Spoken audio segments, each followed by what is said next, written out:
केसागर आयोजित एमपीएससीच्या मार्गदर्शक वर्गामध्ये आपलं पुन्हा एकदा स्वागत आहे. आपण बघत आहोत महाराष्ट्राचा भूगोल, खतीब सरांच्या महाराष्ट्राचा भूगोल या बुकमधून. आपण मागील भागांमध्ये महाराष्ट्राच्या प्राकृतिक घटकांचा आढावा घेतला.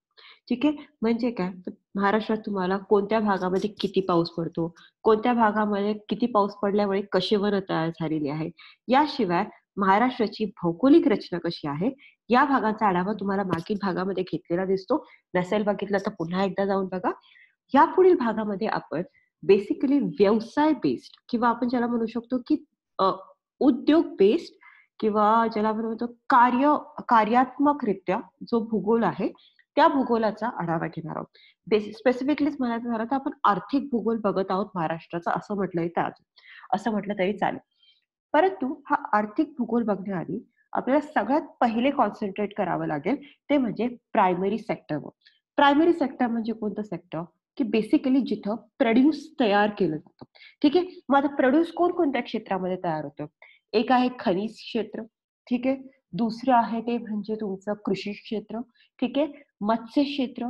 या क्षेत्रामध्ये प्रोड्यूस निर्माण केलं जातं. यांवर प्रोसेसिंगचं काम जे आहे ते मग तुमच्या सेकंडरी सेक्टर मधलं होतं. ठीक आहे, तर या सेकंडरी सेक्टरवर आपण नंतर येणार आहोत. पहिले आपण फोकस करूया आपल्या प्रायमरी सेक्टरवर. ठीक आहे, तर आजच्या भागामध्ये आपण कृषी हा घटक बघणार आहोत. परंतु कृषी बघण्याआधी आपल्याला जाणून घ्यावं लागेल की कृषीसाठी जी सगळ्यात पायाभूत गरज असते ती म्हणजे मृदेची निर्मिती कशी होते. ठीक आहे, मग आता मृदेची निर्मिती कशी होते हे आपण थोडक्यात बघणार आहोत. त्यानंतर महाराष्ट्रामधील कोणत्या भागामध्ये कशी मृदा सापडते याविषयी आपण थोडक्यात विवरण बघणार आहोत. ठीक आहे, तर आजच्या भागापासून आपण सुरू करत आहोत मृदा व कृषी हा घटक. आता मृदा हा जो घटक आहे हा तयार कसा होतो, तर इकॉलॉजीमध्ये किंवा एन्व्हायरमेंटल सायन्समध्ये एक कन्सेप्ट आहे ज्याला आपण इकॉलॉजिकल सक्सेशन म्हणतो. इकॉलॉजिकल सक्सेशन म्हणजे काय, ते बेसिकली पृथ्वी पहिले किंवा एखादी जागा पहिले खडक असते.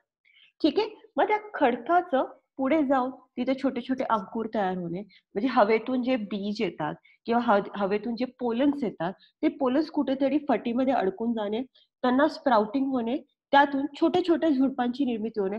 झुडूप आधी सुरुवातीला अगदी लायकेन आणि मॉसस टाईप जे गवत असतं किंवा गवत पण नाही म्हणता येणार, अशा प्रकृतीची निर्मिती होणे. त्यानंतर तिथं थोडेफार लेट्स टेकन आपण एक छोटीशी डायग्राम काढू. ठीक आहे, तर बेसिकली ही आहे तुमची बेअर लँड. ठीक आहे, बेअर लँड म्हणजे हा फक्त खडक आहे, इथं मृदा नावाची गोष्ट नाहीये. ठीक आहे, आता हवेतून पावसातून होतं असं की बेसिकली हवेमध्ये जे पोलन्स असतात किंवा जे छोटे छोटे बीज असतात ते उडत उडत येतात. ठीक आहे, पावसामुळे किंवा हवेमुळे ते या जागेवर जिथं छोटी मोठी जागा मिळते तिथं साचून राहतात. आता साचल्यामुळे काय होणार आहे की बेसिकली आता पाऊस आला किंवा मॉइश्चर हवेमध्ये आहे, अशा वेळेला या बीजला अंकुर फुटणार आणि यातून छोटेसे असे मुळं येणार.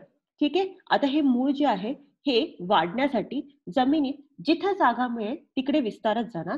यामुळे काय होणार, या खडकामध्ये तडे जायला लागणार, ज्यातून मृदेची निर्मिती होणं सुरू होतं.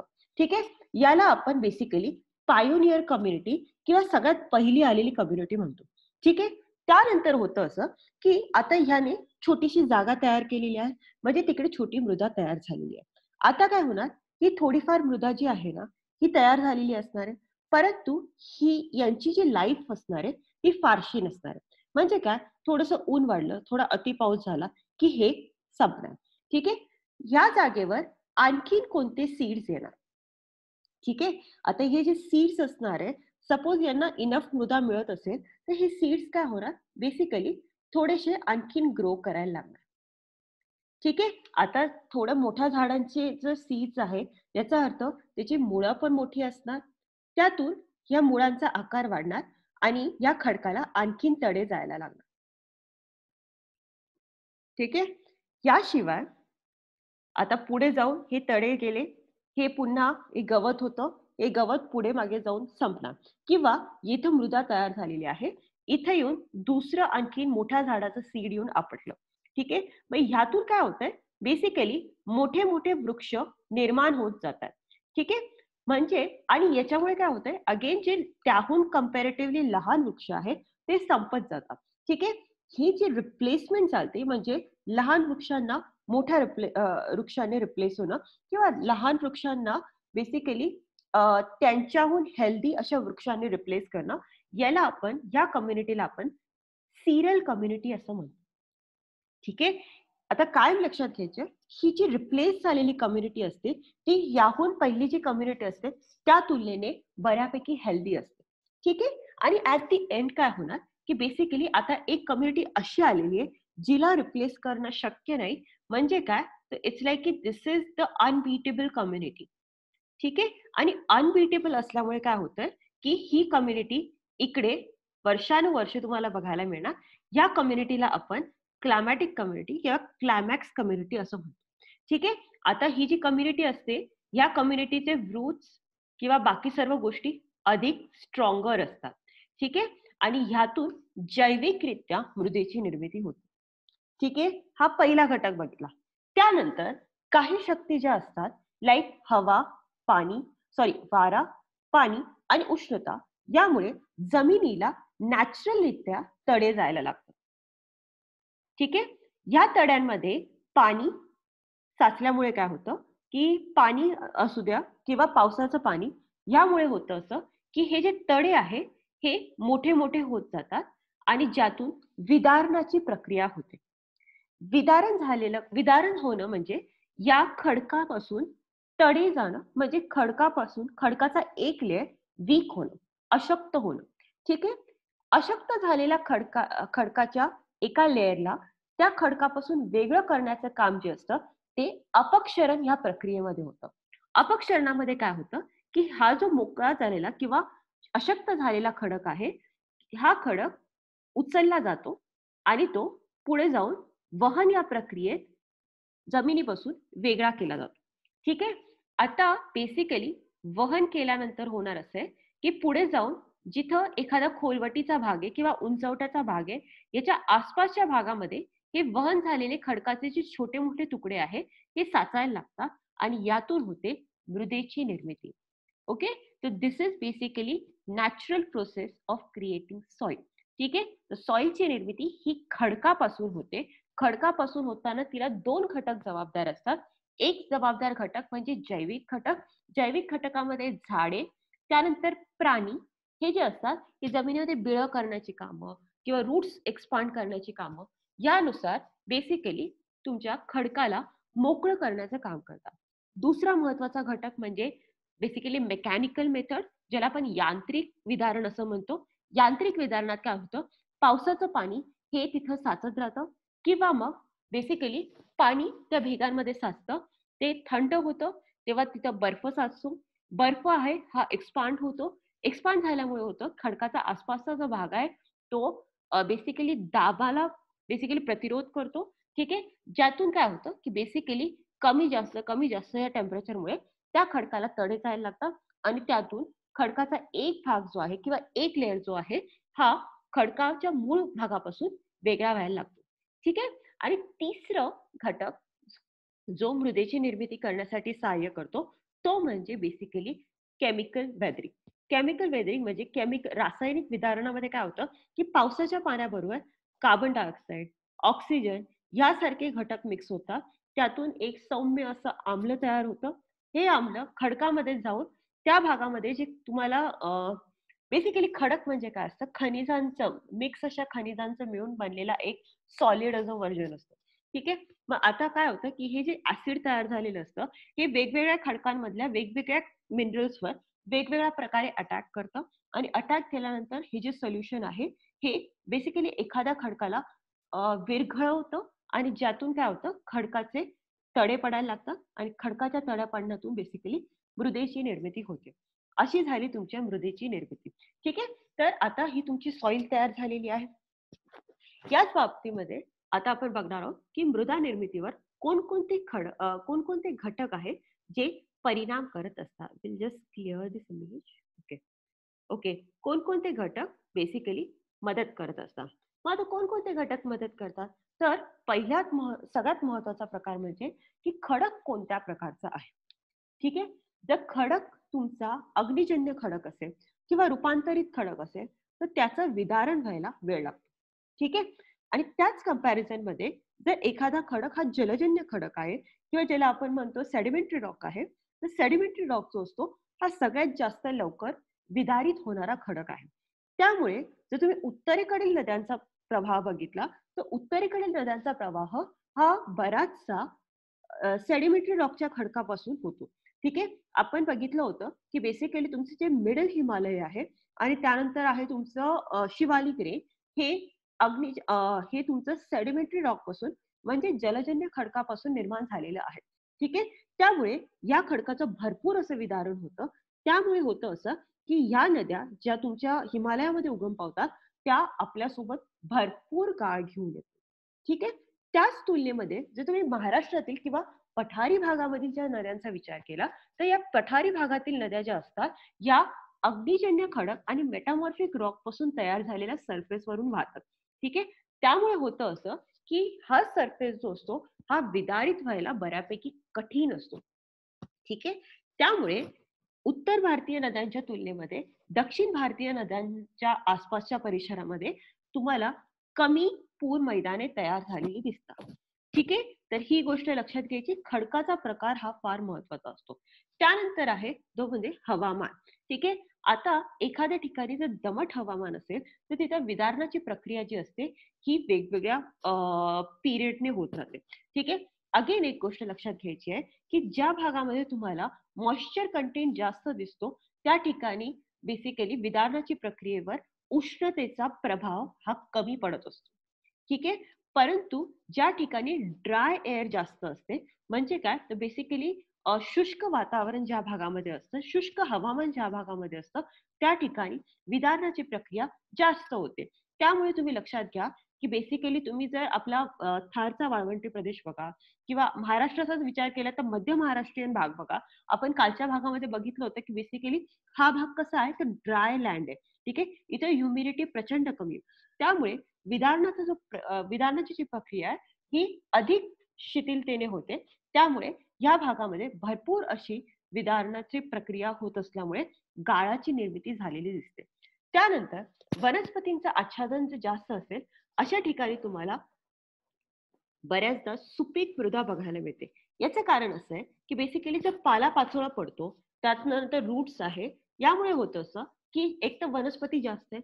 वनस्पतींचा पालापाचोळा पडल्यामुळे ह्युमस त्या जमिनीमध्ये तयार होतो. सेंद्रिय घटक त्या जमिनीला मिळत आहे. अगेन दुसरी महत्वाची गोष्ट वनस्पती भरपूर आहे त्यामुळे तिकडे तुम्हाला प्राणीही भरपूर दिसतात. प्राण्यांची जी विष्ठा असते यामुळे बेसिकली जमिनीला सेंद्रिय स्वरूप किंवा सेंद्रिय जे मटेरियल असतं घटक असतं ते भरपूर प्रमाणात मिळतं. त्यामुळे ही जमीन तुम्हाला भरपूर सुपीक अशी जमीन बघायला मिळते. ठीक आहे. त्यामुळे तुम्हाला ह्या घटकांचा विचार करणं आवश्यक आहे. आता महाराष्ट्राचा जर विचार केला तर महाराष्ट्राचा विचार करताना आपण या 3 घटकांचा विचार करून मृदेचे प्रकार बघणार आहोत. ठीक आहे. आता महाराष्ट्रातील सर्वात पहिला मृदेचा प्रकार बघणार आहोत आपण म्हणजे कोकण किनारपट्टीवरील गाळाची मृदा. ठीक आहे. आता ही गाळाची मृदा तुम्हाला कुठे बघायला मिळते. आता लक्षात ठेवा आपण कोकण किनारपट्टीवरील गाळाची मृदा बघत आहोत. ठीक आहे. आता कोकण किनारपट्टीवरील गाळाची मृदा जी असणार आहे ही मृदा बेसिकली नद्या आणि समुद्र यांच्या विदारणातून आणि अपक्षरणातून तयार झालेली मृदा आहे. ठीक आहे. त्यामुळे या भागामध्ये बेसिकली ठाणे, पालघर, रायगड, रत्नागिरी, सिंधुदुर्ग हा जो भाग आहे हा भाग तुम्हाला या गाळाच्या मृदांपासून तयार झालेला दिसतो. आता होतं असं की बेसिकली उतारावरून वाहताना बेसिकली ह्या नद्या ज्या आहे त्या थोडाफार गाळ तयार करतात. ठीक आहे. आता हा जो गाळ असतो हा मृदा ही मृदा बेसिकली रेती मिश्रित असते आणि या भागामध्ये तुम्हाला थोडेफार सेंद्रिय द्रव्यही बघायला मिळतात. ठीक आहे. परंतु ह्या गाळाचा प्रॉब्लेम असा आहे की ही जी मृदा असते ही बेसिकली पाणी लवकर जरी शोषून घेत असली तरी सुद्धा लगेच ड्राय पण होते. त्यामुळे ह्या भागामध्ये तुम्हाला बऱ्याचशा प्रमाणामध्ये नारळ, आंबा, काजू, भात, भाजीपाला हे पिकं घेतलेली दिसून येतात. बेसिक आहे ज्या भागामध्ये रेती जास्त असते जमिनीमध्ये किंवा आपण ज्याला म्हणू शकतो की गाळ, माती आणि वाळू हे तिन्ही पदार्थ संमिश्रित असतात. यामुळे होतं असं की पाणी लवकर झिरपून जातं. ठीक आहे. पाणी रोखून धरणारे हे खडक नसतात किंवा ही गाळ नसते. त्यामुळे होतं असं की बेसिकली मॉइश्चर कंटेंट जो असतो तो हवेतूनही भरपूर मिळतो आणि जमिनीतूनही भरपूर मिळतं.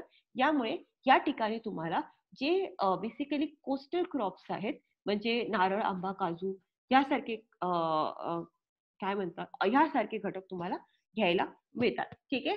भात आणि भाजीपाला हा यातील सर्वात महत्वाचा घटक आहे. ठीक आहे. हे आहे बेसिकली तुमचे समुद्र किनारपट्टीवरील गाळाची मृदा. आता आपण बघणार आहोत लाल रेती किंवा लाल मृदा. आता लाल मृदा जी आहे ही सह्याद्री पर्वताचा जो उत्तरेकडचा भाग आहे त्या भागामध्ये बघायला मिळते. साधारण म्हणायला गेलं तर महाराष्ट्राच्या पूर्वेस वर्धा व वैनगंगा व सह्याद्रीच्या उत्तर भागामध्ये तुम्हाला लाल मृदा बघायला मिळणार आहे. यामध्ये तुमचा पालघर, ठाणे, रायगड आणि वर्धा, चंद्रपूर, गडचिरोली या जिल्ह्यांमध्ये तुम्हाला लाल प्रकारची मृदा बघायला मिळते. ही जी मृदा असते ही मोस्ट ऑफ दी बेसॉल्ट खडकापासून बनलेली असते. क्वचित याच्यामध्ये ग्रॅनाइट किंवा नीस या खडकाचेही तुकडे किंवा ह्या खडकाचे हे अवशेष आढळतात. आता होतं असं की या भागामध्ये भरपूर पाऊस पडत असल्यामुळे या खडकाची झीज होते आणि या खडकातून बेसिकली तुमच्या लाल रंगीच्या मृदेची निर्मिती होते. आता बेसिकली आहे असं की या मातीचे जे कण असतात हे मोकळे मोकळे असतात. ठीक आहे. त्यामुळे पाणी जरी लवकर शोषून घेत असले तरी सुद्धा याचा जो वरचा लेयर आहे हा नंतर लगेच ड्राय होऊन जातो. यामुळे या ह्या मृदेला तुम्हाला आर्टिफिशियल इरिगेशन किंवा ज्याला आपण म्हणू शकतो की इरिगेशनची फॅसिलिटी लागते. ठीक आहे. या रेतीमध्ये तुम्हाला लोहाचे प्रमाण भरपूर दिसते.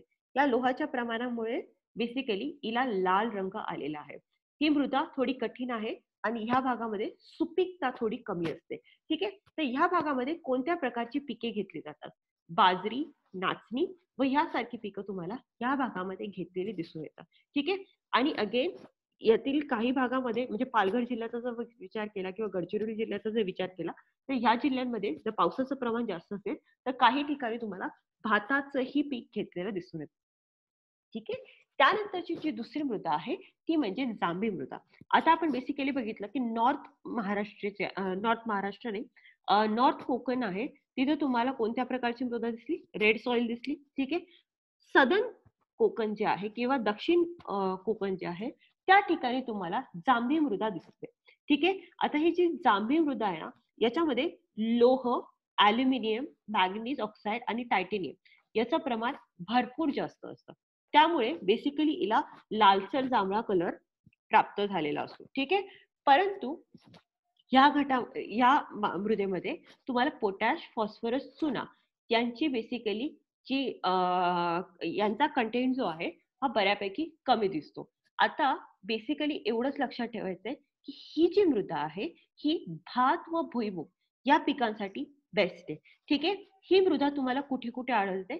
तर रत्नागिरी आणि सिंधुदुर्ग, सातारा आणि कोल्हापूरच्या पश्चिम भागामध्ये तुम्हाला ही मृदा आढळून येते. अगेन साधं लक्षात ठेवायचं असेल तर ज्या ठिकाणी भरपूर पाऊस पडतो त्या ठिकाणी तुम्हाला ही मृदा आढळते.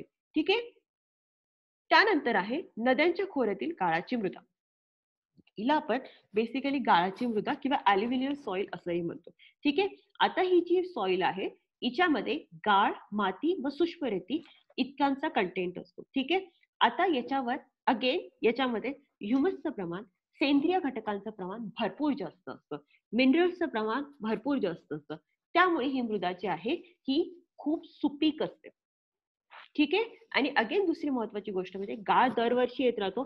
त्यामुळे हिचा जो कस आहे आणि सुपीकता आहे ती दरवर्षी बेसिकली मेंटेन राहते असं म्हटलं तरी चालेल. आता बेसिकली होतं असं आहे की या ठिकाणी तुम्हाला नवीन वर्षी नवीन गाळ येतोय. त्यामुळे होतं असं की बऱ्याचदा या गाळातली जी बेसिकली न्यूट्रिशनल कंटेंट आहे हा कधी कधी नदीच्या पुरासोबत वाहून जातो. परंतु अगेन ह्युमसचं प्रमाण भरपूर असल्यामुळे, सेंद्रिय घटकांचं प्रमाण भरपूर असल्यामुळे ही गाळ तशीच सुपीक राहणार आहे आणि आर्टिफिशियल म्हणण्यापेक्षा केमिकल फर्टिलायझर किंवा एक्स्ट्रा फर्टिलायझर द्यायची गरज तुम्हाला युजली ह्या भागामध्ये पडत नाही. ठीक आहे. आता ह्या भागामध्ये कोणती पिकं घेतली जातात? तर ही जी मृदा आहे इथं ऊस, गहू, ज्वारी, भाजीपाला पिके ही तुम्हाला भरपूर घेता येतात. ठीक आहे. जर तुम्ही कृत्रिम पाणी पुरवठ्याची सोय केली तर या ठिकाणी तुम्हाला भरपूर उत्पन्न मिळण्याचे चान्सेसही भरपूर असतात. ठीक आहे. त्यानंतर आहे ती म्हणजे काळी मृदा. आता काळी मृदेला आपण रेगूर मृदा असंही म्हणतो आणि ही जी काळी मृदा आहे ही बेसिकली तुमच्या बेसाल्ट किंवा ग्रनाइट या खडकाचं विदारण झाल्यानंतर जो लावारसापासून जो खडक असतो तो खडकाचं विदारण झाल्यापासून जी मृदा तयार होते ती मृदा म्हणजे बेसिकली तुमची रेगूर मृदा. ठीक आहे. आता ही जी रेगूर मृदा असते ना ही रेगूर मृदा महाराष्ट्राच्या 3/4 भागामध्ये बघायला मिळते. ठीक आहे. आणि त्यातही प्रामुख्याने जिथे 100 सेंटीमीटर पेक्षा जास्त पर्जन्य असतं त्या भागामध्ये तुम्हाला ही मृदा बघायला मिळणार आहे. ठीक आहे. मग हा भाग कोणता आहे तर बेसिकली खानदेश म्हणजे नंदुरबार, धुळे, जळगाव, त्यानंतर मराठवाडा यामध्ये औरंगाबाद, जालना, बीड, उस्मानाबाद, लातूर, नांदेड, परभणी, हिंगोली आणि विदर्भाचा पश्चिमेकडचा भाग ज्यामध्ये बुलढाणा, यवतमाळ, अकोला, वाशिम, अमरावती तसेच विदर्भातील वर्धा व नागपूर, पश्चिम महाराष्ट्रातील अहमदनगर, सोलापूर, पुणे या जिल्ह्यामध्ये तुम्हाला ही मृदा भरपूर प्रमाणामध्ये बघायला मिळते. ठीक आहे. आता ही जी मृदा आहे या मृदेमध्ये मिनरल्सचा कंटेंट भरपूर जास्त असतो. ठीक आहे. अगेन दुसरी महत्वाची गोष्ट म्हणजे या खडकामध्ये तुम्हाला जैविक नॉट खडकामध्ये या गाळामध्ये तुम्हाला जैविक घटक किंवा सेंद्रिय खत किंवा सेंद्रिय द्रव्यांचं प्रमाणही भरपूर जास्त दिसतं. त्यामुळे या मृदेला काळा रंग आलेला असतो. ठीक आहे. आता आहे असं की बेसिकली या खडकामध्ये तुम्हाला पाणी शोषून घेण्याचं प्रमाण भरपूर जास्त दिसते. परंतु त्यामुळे होतं असं की उन्हाळ्यामध्ये पाणी ड्राय होऊन जातं आणि ही जी मृदा आहे ही कडक बनते. त्यामुळे बेसिकली तुम्हाला बघा बऱ्याचदा दुष्काळ पडतो तेव्हा एक पिक्चर हे कायम दाखवलं जातं जसं तडे पडलेली जमीन. तर ही तडे पडलेली जी जमीन आहे ना ती बेसिकली ही जमीन. ठीक आहे. त्यामुळे नांगरणीसाठी भरपूर कष्ट घ्यावे लागतात. आणखीन एक महत्वाची गोष्ट म्हणजे ही मृदा कापसासाठी एक्सिलंट मानली जाते. त्यामुळे या मृदेला आपण कापसाची काळी मृदा असंही म्हणतो. ठीक आहे. याशिवाय या मृदेमध्ये तुम्ही ज्वारी, तूर, बाजरी, गहू, ऊस या पिकांचाही उत्पादन घेऊ शकतात. त्यानंतर आहे ती म्हणजे ईशान्येकडील चिकन मृदा. आता ही मृदा तुम्हाला कुठे बघायला मिळते तर बेसिकली नागपूर, भंडारा, गोंदिया, गडचिरोली आणि चंद्रपूर या जिल्ह्यांमध्ये तुम्हाला ही मृदा बघायला मिळते. आता बेस याची जी निर्मिती आहे ही तिथल्या स्थानिक नद्यांनी आणलेला जो गाळ आहे त्यातून होत आहे. ही मृदा अतिशय घट्ट असते आणि यातून पाण्याचं निस्रान न झाल्यामुळे काय होतं ते पाणी तसंच साठून राहतं. परंतु ही मृदा सुपीक आहे. ठीक आहे. आता ही मृदेतून तुम्ही कोणकोणतं पीक घेता येतं तर सगळ्यात महत्वाचं पीक म्हणजे भात. कारण की भाताला पाणी भरपूर लागतं आणि ते चिकन माती असल्यामुळे काय होतं पाणी भरपूर साचून राहतं. ठीक आहे. त्यामुळे तुम्ही भाताचं उत्पादन सर्वात जास्त घेऊ शकता. गडचिरोली जिल्ह्यामध्ये तुम्हाला लाल रंगाचा लाल नाही म्हणता येणार त्याला सॉर्ट पर्पल कलरच्या भाताचं प्रोडक्शनही तुम्हाला घेतलेलं दिसून येतं. ठीक आहे. याशिवाय या मृदेमध्ये तुम्ही गहू, ऊस, ज्वारी, कापूस या पिकांचंही बेसिकली उत्पन्न घेता येतं. आता होतं असं की बेसिकली आता मृदेची निर्मिती झाली. महाराष्ट्रामध्ये कोणते मृदेचे प्रकार बघायला मिळतात हेही बघितलं. आता आपण बघणार आहोत की बेसिकली मृदेची धूप काय असते. आता जसं आपण बघितलं ना विदारण कसं झालं, अपक्षरण कसं झालं. अपक्षरण होणे म्हणजे बेसिकली मृदेची धूप होणे. ठीक आहे. आता नॅचरली अपक्षरण होतं त्याला आपण बेसिकली मृदेची धूप होणं असं म्हणू शकत नाही. परंतु अपक्षरण ही बेसिकली नॅचरल गोष्ट आहे. ठीक आहे. त्या अगेन्स्ट मृदेची धूप होण्यासाठी काही गोष्टी या आर्टिफिशियली किंवा आर्टिफिशियली म्हणण्यापेक्षा ह्युमन इन्व्हेजनमुळे तयार झालेल्या गोष्टी. ठीक आहे. म्हणजे काय बेसिकली जमिनीवरचा जो मृदेला धरून धरणारा घटक आहे हा घटक संपवणं म्हणजे बेसिकली आपण याला मृदेची धूप होणं असं म्हणू शकतो. ठीक आहे. मग आता यासाठी कोणते कोणते कारण आहेत तर आता ही मृदेची धूप आपण दोन प्रकारे बघतो. ठीक आहे. यातील पहिली जी धूप आहे ना ती आपण बेसिकली होतं असं की एकाच प्रवाहाने बेसिकली तिथल्या खालचा जो घटक आहे तो इरोड करत नेणं किंवा इरोजन करत नेणं म्हणजे याला आपण नाली सदृश धूप म्हणतो. म्हणजे काय तर बेसिकली हा एक भाग आहे समतल भाग आहे. या समतल भागातून एक पाण्याचा प्रवाह येत आहे. ठीक आहे. आता हा जो पाण्याचा प्रवाह आहे ना, हा ह्याच भागातून वाहतोय. त्यामुळे होतं असं, की ह्या भागामध्ये एक असा खोल खड्डा खणत जातो आणि यातील जी मृदा आहे, ही वाहून वाहून या प्रवाहासोबत पुढे लोटली जाते. ठीक आहे. याला आपण बेसिकली नाली सदृश धूप असं म्हणतो. ठीक आहे. तर यासाठी पाणी रिस्पॉन्सिबल असतं. ठीक आहे. त्यानंतरची जी धूप आहे तिला आपण शीट इरोजन असं म्हणतो. Just second.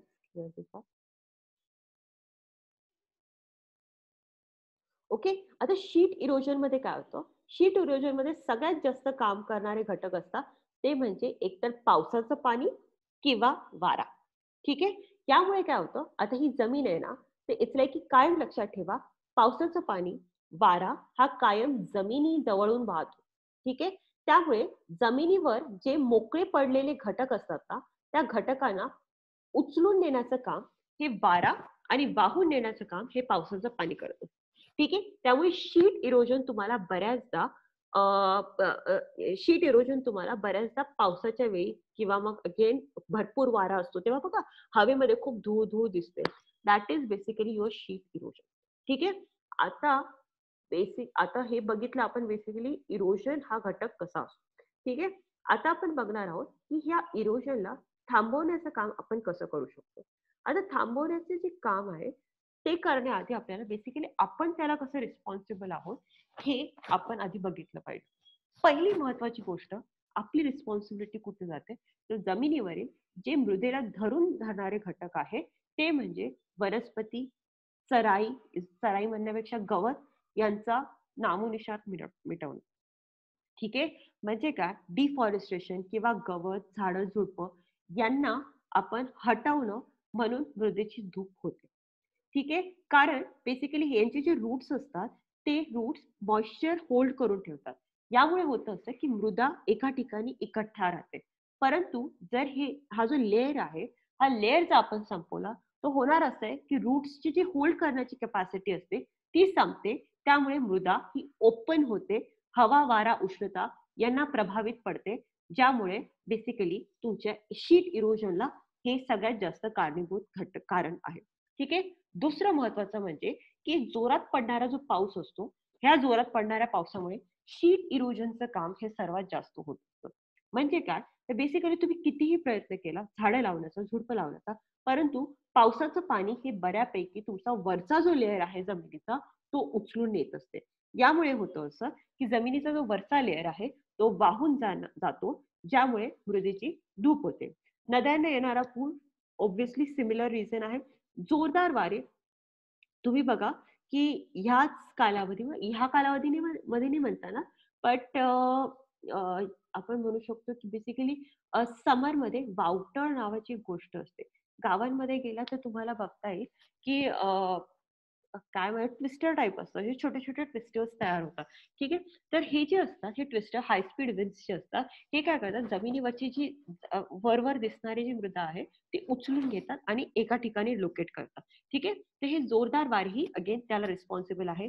जमिनीचा उतार, जमिनीवरून पावसाचं पाणी आलं, वाऱ्याचं काम आलं, तर होतं असं की ती जी मृदा आहे ती खाली सरकून जाते. ज्यामुळे अगेन मृदेची धूप होते. ठीक आहे. आणि स्थलांतरित शेती मागच्या भागातही मी तुम्हाला सांगितलं होतं. स्थलांतरित शेतीमध्ये काय असतं की ज्या भटक्या जाती असतात त्या काय करतात की एखादा एरिया जिथं झाडं झुडपं भरपूर आहे ते तो एरिया क्लीन करतात. ठीक आहे. म्हणजे तोडून टाकतात. आता होतं असं की इथं झाडं झुडपं असल्यामुळे या जमिनीमध्ये जैविक खत किंवा ज्याला आपण सेंद्रिय द्रव्यांचं प्रमाण जे आहे हे भरपूर असतं. ठीक आहे. मग ह्या द्रव्यांचं प्रमाण असल्यामुळे ही जमीन सुपीक आहे. ठीक आहे. या जमिनीतून ते एकदा पीक घेतात, दोनदा पीक घेतात, तिसऱ्यांदा पीक घेतात. परंतु त्या कालांतराने होतं असं की ह्याचं जे सुपीकता आहे ही कालानुसार कमी व्हायला लागते. मग आता कालानुसार कमी झाल्यावर काय करतात हे लोक की इथं शेती न करतात नवीन जागा शोधतात, नवीन जंगलचा एरिया शोधतात, तिथली जमीन क्लीन करतात आणि अगेन पुढे जाऊन शेती करतात. यामुळे होतं असं की ओसाड पडत जातात जमिनी. त्यामुळे स्थलांतरित शेती किंवा भटकी शेती जी असते ही पर्यावरणाला सर्वात जास्त हानिकारक समजली जाते. ठीक आहे. तर हे आहे बेसिकली मृदेचं धूप होण्याची कारण. ठीक आहे. आता आपण बघणार आहोत बेसिकली आता धूप होते आहे, मग याला कमी कसं करणार. तर याला कमी करण्यासाठी सगळ्यात बेस्ट आयडिया म्हणजे वन संवर्धन करणं, वनांचा नाश न करणं. ठीक आहे. वनांची जास्तीत जास्त निर्मिती करणं. रिफॉरेस्ट्रेशन आणि अफॉरेस्ट्रेशन या ज्या दोन कन्सेप्ट आहेत, या दोन कन्सेप्टचा जास्तीत जास्त अंमलबजावणी करणं, यातून मृदेची जी संवर्धन आहे किंवा ज्याला आपण सॉइल कन्झर्वेशन म्हणतो, हे शक्य आहे. त्यानंतर नद्यांवर बांध अथवा धरणे बांधणे. यामुळे असं होतं की नद्या अडवल्या गेल्यामुळे होत असतं की जो गाळ आहे तो वाहून जाण्याचे चान्सेस जे असतात ते भरपूर कमी असतात.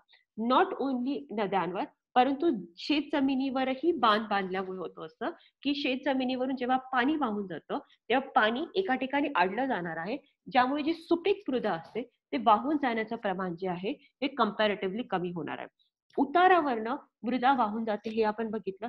तर या उताराला विविध ठिकाणी पायऱ्यांची निर्मिती केल्यामुळे होतं असं की जो स्पीड असतो मृदा इरोड व्हायचा, तो स्पीड बऱ्यापैकी कमी केला जातो. अगेन सगळ्यात महत्वाचं म्हणजे आपल्याकडे चराऊ क्षेत्राचा विकास तसा फारसा झालेला नाही. ठीक आहे. आता हे जे चराऊ क्षेत्र असतात त्यातील बरचसं क्षेत्र हे गव्हर्नमेंट लँडवर आहे. ठीक आहे. आता या क्षेत्रांचा वापर व्यवस्थित न झाल्यामुळे काय होतं की बेसिकली जे गाय म्हशी आहेत किंवा जे प्राणी आहेत ते भरपूर असं गवत संपवून टाकतात आणि ती लँड ओपन होऊन जाते. ठीक आहे. मग आता याचा एका लॉजिकल पद्धतीने वापर करण्याचा टास्क आपण करू शकतो. ठीक आहे. तर हे झालं बेसिकली मृदेची निर्मिती आणि मृदेचे संवर्धन. पुढील भागामध्ये आपण बघणार आहोत कृषी हा घटक, कोणत्या जमिनीमध्ये कोणतं पीक सर्वात जास्त घेतलं जातं, त्या पिकांचे व्हरायटीज काय काय आहे आणि हे पीक बेसिकली म्हणू शकतो इंडिया स्टॅटिस्टिकनी कसं आहे. तर पुढच्या भागात आपण कृषी हा घटक बघणार आहोत. तोपर्यंत बाय बाय.